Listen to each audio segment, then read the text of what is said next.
সালমান আল ফারেসি রাদিয়াল্লাহু তাআলা আনহু নিজে তার ইসলাম গ্রহণের কথা বর্ণনা করতে গিয়ে বলেন, আমি একজন পারসিক ছিলাম। আমার জন্মস্থান ছিল ইস্পাহানের অন্তর্ভুক্ত জাই নামক গ্রাম। পিতা ছিলেন গ্রামের সর্দার, তার ছিল অঢেল ভূসম্পত্তি, আর আমি তার নিকট ছিলাম আল্লাহর সৃষ্টির মধ্যে সবচেয়ে প্রিয়।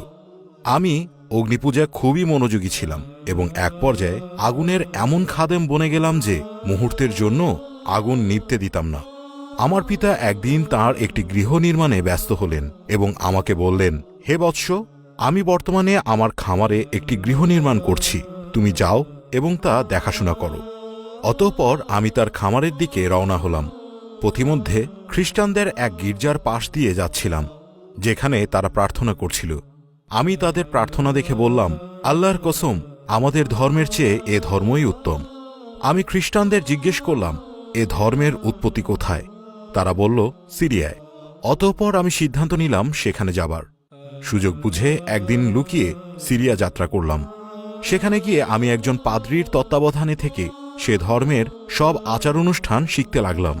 যখন তার মৃত্যুর সময় ঘনিয়ে আসল, তখন আমি তাকে বললাম, হে অমুক, আমি আপনার সাথে ছিলাম এবং আপনাকে যেভাবে অন্তর থেকে ভালোবেসেছিলাম ইতিপূর্বে আর কাউকে তেমন ভালোবাসিনি।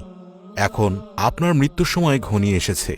এই মৃত্যুতে আপনি আমাকে কার কাছে সোপর্দ করছেন? তিনি বললেন, হে বৎস, আল্লাহর কসম, এখন আমি আমার পথের উপর কাউকে দেখি না। মানুষজন ধ্বংস হয়ে গেছে, তবে শেষ নবী আবির্ভাবের সময় ঘনিয়ে এসেছে। তিনি ইব্রাহিম আলাইহিসসালামের ধর্মে প্রেরিত হবেন, আরব ভূমিতে আত্মপ্রকাশ করবেন, আর তিনি এমন ভূমির দিকে হিজরত করবেন যা পাথরময় হবে এবং সেখানে খেজুর বৃক্ষ থাকবে। তার কিছু স্পষ্ট নিদর্শন থাকবে। তিনি হাদিয়া গ্রহণ করবেন, তবে সাদাকা ভক্ষণ করবেন না। তার উভয় কাঁধের মধ্যভাগে নবুয়তের সিলমোহর থাকবে। যদি তোমার ওই দেশে যাওয়ার সামর্থ্য থাকে তবে তুমি যাও। অতঃপর তিনি মৃত্যুবরণ করলেন এবং তাকে দাফন কাফন করা হল। এরপর আমি আরবের দিকে রওনা হলাম। বেশ কিছুদিন পর আমি খবর পেলাম মদিনায় মক্কা থেকে এক ব্যক্তি এসেছেন। সবাই তাকে নবী বলে ধারণা করছে।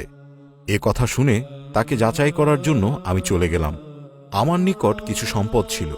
যখন সন্ধ্যা হল, তখন আমি তা নিয়ে তার নিকট গেলাম। তিনি কুবাতে ছিলেন। আমি তার নিকট গিয়ে বললাম, আমার নিকট খবর পৌঁছেছে যে আপনি একজন সৎ ব্যক্তি, আর আপনার সাথে আপনার দরিদ্র সাথীরা রয়েছেন, আর এগুলো আমার নিকট সাদাকা করার জন্য রয়েছে। আমি এগুলো আপনাকে দিতে চাই। তখন রাসূলুল্লাহ সাল্লাল্লাহু আলাইহি ওয়াসাল্লাম তাঁর সাথীদের বললেন, তোমরা খাও। তবে তিনি সেখান থেকে কিছুই খেলেন না। আমি মনে মনে বললাম, এটি প্রথম আলামত। অতঃপর আমি আরেক দিন তার নিকট গেলাম এবং বললাম, আমি আপনার জন্য হাদিয়া নিয়ে এসেছি। এবার রাসূলুল্লাহ সাল্লাল্লাহু আলাইহি ওয়াসাল্লাম তার থেকে নিজে খেলেন এবং তার সাথীদেরকেও দিলেন। আমি মনে মনে বললাম, এই দুটি হল নবুয়তের আলামত। আরেকদিন তিনি তার এক সাহাবীর জানাজার পিছন পিছন যাচ্ছিলেন। তার পরিধানে দুটি চাদর ছিল। তিনি তার সাথীদের সাথে বসেছিলেন। আমি তাকে সালাম দিলাম।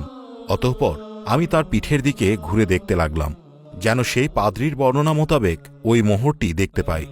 যখন রাসূলুল্লাহ সাল্লাল্লাহু আলাইহি ওয়াসাল্লাম আমাকে দেখলেন যে আমি তার পিছনে ঘুরছি, তখন তিনি বুঝতে পারলেন আমি কোনো কিছু সম্পর্কে নিশ্চিত হতে চাচ্ছি, যা আমার নিকট বর্ণনা করা হয়েছে। অতঃপর তিনি পিঠ থেকে চাদর সরিয়ে ফেললেন। আমি মোহর দেখতে পেলাম এবং তাকে চিনতে পারলাম যে ইনি নবী। আমি তার উপর ঝুঁকে পড়লাম এবং তাকে চুমু দিয়ে কাঁদতে লাগলাম। অতঃপর তার নিকট আমার সমস্ত ঘটনা বর্ণনা করলাম। সুবহানাল্লাহ।